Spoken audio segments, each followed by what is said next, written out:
বিপজ্জনক স্কুলের ঘর, মাঝে মাঝে ছাদ থেকে ভেঙে পড়ছে চাঙড়। তাই ছাতা মাথায় দিয়ে ক্লাস করছে উত্তর 24 পরগনার বসিরহাটের দুলদুলি পুকুরিয়া আদিবাসী প্রাইমারি স্কুলের প্রায় 48 জন ছাত্রছাত্রী। বৃহস্পতিবার স্কুল চলার সময় চাঙড় ভেঙে পড়ে, অল্পের জন্য রক্ষা পায় ছাত্রছাত্রীরা। অভিভাবকদের দাবি, যতদিন স্কুল সারাই না হবে ততদিন স্কুলের ছাত্রছাত্রীদের আর পাঠাবে না। স্কুলের এই অবস্থা স্বীকার করে নিয়েছেন প্রধান শিক্ষক রুদ্রপ্রসাদ মণ্ডল। তিনি বলেন, বহুবার ঊর্ধ্বতন কর্তৃপক্ষকে জানানোর পরও কোনো কাজ হয়নি।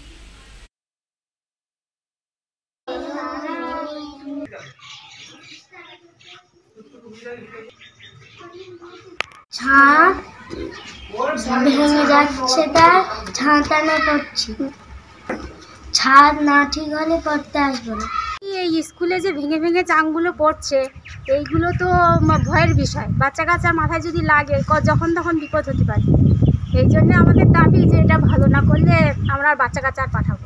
স্কুলের যে ঘরগুলো আপনি দেখেছেন যেখানে পড়ছে বাচ্চারা, ওখানে ওই ছাদের থেকে চাই ভেঙে ভেঙে পড়ছে এবং সেই চাইগুলো অনেক দিন ধরে পড়ছে, যার জন্যে বাচ্চারা ওখানে ছাতা মাথা দিয়ে পড়তে আসছে। এবং আমি ঊর্ধ্বতন কর্তৃপক্ষকে বেশ কয়েক বছর ধরেই জানিয়েছি, কয়েকবার। আর আমাদের তো বছরে ডাইস পূরণ করতে হয়, ডাইস ফর্মে আমি রিপোর্টও দিয়েছি, কিন্তু এখনও পর্যন্ত সেরকমভাবে কোনো রকম আমাদের ব্যবস্থা হয়নি।